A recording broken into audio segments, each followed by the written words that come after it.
Olá, vamos tratar de um assunto muito comum, recorrente em Portugal. E eu abri o Reddit Portugal e vocês podem ler mais um de muitos relatos a respeito da violência doméstica que acontece em Portugal. Isto é o que eles esperam caso venham para cá para viver com portugueses. É isto que as mulheres vão ter aqui. Não há esse glamour das celebridades, né, daquelas Big Brothers que casaram com portugueses que vivem na riqueza, cheia do dinheiro e milhões de seguidores no Instagram. A tua vida não vai ser a vida da Bruna Gomes e do Bernardo. Tá bem? Põe isso na tua cabeça. Isto é o que vai ser a tua vida. Vamos ler um pouco. Violência doméstica, dependência financeira. Olá, boa tarde a todos. Gostaria de pedir algumas informações se alguém me puder ajudar. Eu, 29 anos, e a minha mãe, 67, vivemos em situação de violência doméstica por parte do meu pai desde sempre. A violência era muitíssimo física no passado. Apenas alguns anos atrás se tornou apenas psicológica, tornando-se então tortura psicológica. Ou seja, o homem foi ficando mais velho e mais fraco, né, fisicamente, então não tem mais condições de perpetrar a antiga violência física de antes, mas por muitos anos eles sofreram isso. Eles casaram duas vezes um com o outro, divorciaram-se no primeiro casamento, pouco depois de eu nascer, após minha mãe ter fugido durante a noite, comigo um dia. Então, eles divorciaram-se, a mãe fugiu de casa, né? Fugiu de casa com essa pessoa durante a noite, né? Fugiram, tiveram que fugir com medo. Porque em Portugal, como já disse, as leis de violência doméstica são muito fracas. O homem não era retirado de casa. Então a mãe teve que escapar com a criança no meio da noite. Coloque-se na pele dessa mãe. Coloque-se na pele dela para vocês entenderem o quanto isso é sério, o quanto isso não pode ser levado na brincadeira.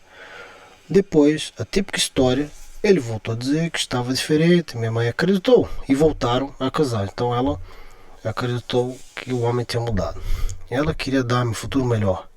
Tem a quarta classe, quer dizer, ensino fundamental, e veio de uma família pobre. Trabalhava na altura numa fábrica de roupa. Não podemos nem sequer falar a partir de X horas. Ela começa a contar a respeito da situação atual em que eles vivem, em que não se pode falar a partir de uma determinada hora. Ele, o das mulheres, era alcoólico e narcisista. Isso é um problema em Portugal muito, muito comum, que é o alcoolismo. O alcoolismo aqui não é mesmo brincar. Então são duas coisas que os portugueses são viciados, em tabaco e álcool.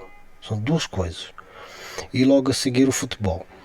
Mas o álcool está sempre presente nessas coisas. Uma vez, após minha mãe ter tirado um peito, ou seja, fez uma cirurgia de extração do seio por causa do cancro, ele até aí ele bateu quando eu estava na escola. Infelizmente não a consegui proteger. Ou seja, o homem literalmente um demônio. A minha mãe e eu somos completamente dependentes financeiramente dele. Isso é muito comum também aqui. E estrangeiros vão cair nessa. Exatamente nessa situação que os estrangeiros vão cair. Também, principalmente os brasileiros. Eu não consigo arranjar trabalho, por mais que eu tente. Eu acho que essa pessoa é portuguesa, para falar a verdade, também. E realmente nem toda a gente consegue trabalho. Isso é um fato.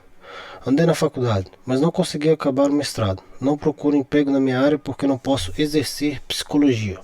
Eu procuro qualquer emprego.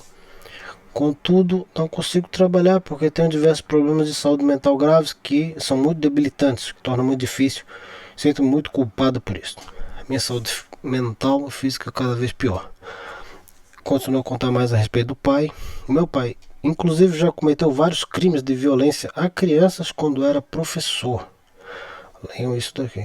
Inclusive, um caso de violência sexual. Foi condenado, mas sempre se safou a pagar várias indenizações. Esta frase resume o sistema judicial português.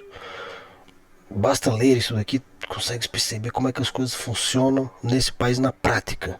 Isso que ela está falando, isso que ela diz aqui é muito comum. Isto acontece todos os dias, nós vemos isso na televisão. É muito comum isto. Isso aqui não é coisa do outro mundo. Eu acredito neste relato. Isso faz muito sentido. É aquilo que eu vejo. A minha questão é se existe maneira de acabar com essa situação, mas conseguir com que ele nos tenha que pagar a longo prazo.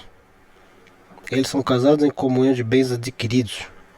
Nós vivemos completamente isolados, sem apoio de ninguém. A família do lado dele sempre soube, mas não quer saber. Obrigado, espero que tenham todos um ótimo dia. Então, isso aqui é um resumo daquilo que vocês vão encontrar aqui.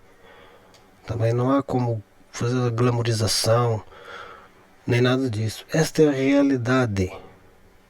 Esta é a verdade. Vocês vão encontrar isso aqui. Tá bem? Basta ler este relato que vocês vão perceber como é que as coisas funcionam aqui. Isto não é brincadeira. Isto é real. Isto, o caso dessa pessoa é igual a milhares de outros. Este é um caso que eu tirei aqui do Reddit. Vá lá saber quantos outros existem que ninguém conhece. E ela diz claramente que a família do homem sabe tudo, mas não estão nem aí. Não vão tomar nenhuma providência. Enfim, o homem é culpado de vários crimes. Safou-se. Ele era professor. Isso é gravíssimo, né? Um homem desse professor, imagine isso. Cuidar de crianças. O que é que esse país tem de esperança nas novas gerações para colocar um sujeito desse como professor, para admitir isso como professor para cuidar de crianças? Não, eu não estou impressionado nem um pouco que esse país está à morte por causa disso, que não se importam. Eles não querem saber de famílias e das crianças. Então, o que é que se passa para as gerações novas? Se passa isso. Isso é o que acontece. Então o país desmorona-se, entra em colapso. Portanto, imagine-se no lugar dessa pessoa estrangeira, sem apoio de ninguém. Polícia, que polícia? Confia em polícia, em Estado. Vamos parar para pensar a respeito disso.